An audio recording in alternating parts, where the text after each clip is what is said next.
your name and how long have you been working as a real estate agent? And what motivated you to enter this profession? My name is Ruhi Alikhan. I am a real estate broker and I've been in the business for almost 30 years. I started when I was 17 years old in Toronto, Canada, and I've done everything from commercial real estate to residential real estate. I have to say my passion is in residential real estate just because I like home design, I like fashion and those kinds of things. So residential is kind of where my heart is, but I have worked with commercial and I continue to do that. What two things stand out from residential that you don't see in commercial that draws your attention? So in residential real estate, I get to work with people one-on-one. In commercial, I work with people as well, but it's more on the commercial side of it. So they don't have their heart and soul in it as they do in residential. And so I make a lot more connections in residential. And I like working with people. For me, that interaction, that more intimate interaction is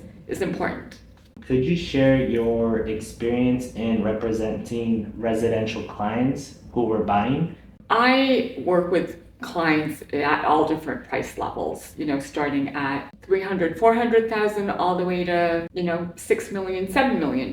And one of my most memorable transactions was with a client that he could only afford a certain dollar amount. And that happened to be in that $300,000 range. And at that time, he was one of my very entry-level clients. And I was working with clients who were in the, $3 million, $4 million range as well. And I was working with this client. He was very passionate about getting into real estate, and he wanted to buy his first home. He had just gotten married, but he had a part-time job and he just wasn't where everyone else was. And I was concerned that we might not be able to find something in his price range in the area that he wanted. I remember very vividly, going through looking for properties for him and making some phone calls and trying to find him something. So I ended up finding him a condominium. It was $300,000 and it didn't have a washer and dryer in there, and he really wanted a washer and dryer. And I explained to him, you know what, it's been so hard to find something in this price point and in the location he wanted, and that too at 3-bedroom, that it was going to be difficult. And I will never forget, it was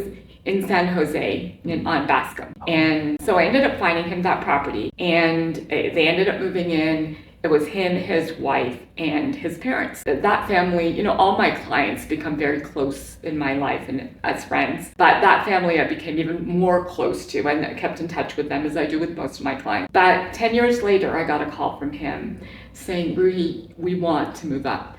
We're thinking about selling this property and we want to get something bigger. And I remember thinking, wow, I wonder, I'd never kind of gone back to see how much that property was worth. And so I went back and we did a CMA for them, and I kind of went and met with them in the property. We'd met, at different locations, but I'd never gone back to their condo.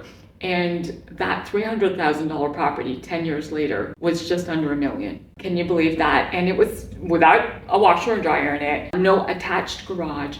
But we ended up selling that property for just under $1 million. And I moved them out to Brentwood, California, where they bought a gorgeous house, of course, for, $1 million and, change, probably $1.2 million, $1.3 million. But I loved seeing my client go from this property to that. And since then, I've helped them buy several investment properties. So for me to see my clients grow and succeed under my guidance, whatever guidance I can give them, makes me feel really proud and happy for them. What strategies do you employ to market and promote properties effectively, especially in a competitive market here in the Bay Area? In California, there are a lot of realtors, and the number's declining with the market changing, but not everyone works the same, right? And I think work ethic is so important in this business, as in any other business. But I believe that, for my agents and those that I coach on my team, I highly recommend that one size doesn't fit all. So you really need to work to cater to your specific clients' needs as well as their property needs. And I always like to go and look at a property, and I encourage my agents to do the same. Go and look at it in a way where, what is your selling point of this particular home? And what is the one drawback or one negative thing that, a potential buyer is going to come in and look at? and go, hey, you know what, I don't like this. Because whatever that thing is, that negative item, you want to be able to highlight that in a positive light. So one of my mentors, whether she knows it or not, is Barbara Concurrent, who started out with her own company in New York, in Manhattan. And I remember one of the stories she had shared was about a condominium that she sold. And, it was, Manhattan, the condominiums are small.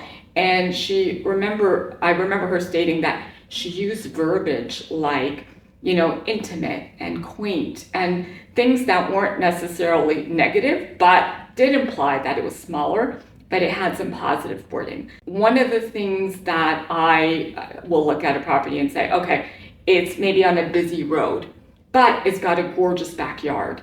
And so, sure, it's on a busy road, but you're never going to get that size backyard, on any other. So I will focus on that backyard, or I'll focus on, whatever that positive is. So you want to look at both and balance both and be able to really let your clients know that you're thinking in that light. Most agents go in and they look at a property and they decide that, you know what, I want the listing, I'm gonna do whatever I can. I want to go in with that intention that I am going to do the best that I can. I'm going to look at it in every angle that I can, and I'm going to be able to represent and share with my clients what it is that I'm going to do specifically for that property. One size doesn't fit all. I hope that helps.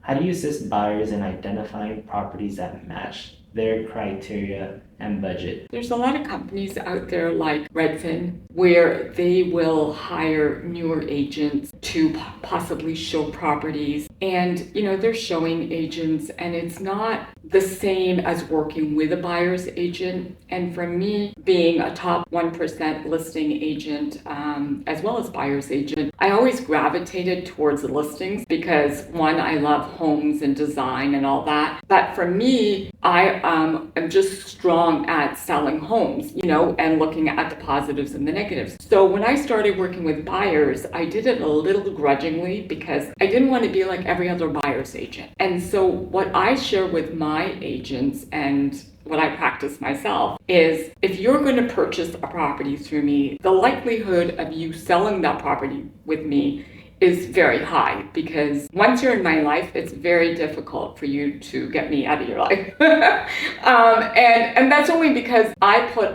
everything I can into, dealing with my clients and giving them the best that I can, right? I always say, you go in 100% or you don't do it at all. For me, when I first meet with my buyers, I like to meet with them in my office in a one-on-one and talk to them exactly about what their needs are. I want to get to know them. I want to get to know what their plan is for the next 5 years. Are they planning on moving out of the area? Do they have kids? Do they plan on having kids? Are they married? All these things, as I get to know them a little bit more intimately, I can really hone in on areas. Now, if they come to me and say, Ruhi, I want to be in this area or this area, unless the area's got like crime or different things, I might talk them out of it. But most of the time, I want to look for the best neighborhoods in that area. And so once we sit down and we do a little interview and I kind of make notes, then the next thing is I want to know if they're qualified and they're pre-qualified. If not, I'll suggest a couple of my friends and colleagues who I trust. Again, it's all about chemistry. I want to make sure they've got the chemistry with a mortgage broker. And then when we go out and look at properties, I'm looking to see what their body language is when they go in and look at the property. Do they love it? Does it fit their needs? Can I see them in it? And I'm a big energy person. Does it have energy? Does it have enough natural light? Because most of the time, a buyer who walks in might not necessarily know, what the resale is or what the energy is or what the feng shui or the vastu is, which is again about energy and those kinds of things. I try to educate my agents as well as my clients on how to better help them or assist them with that.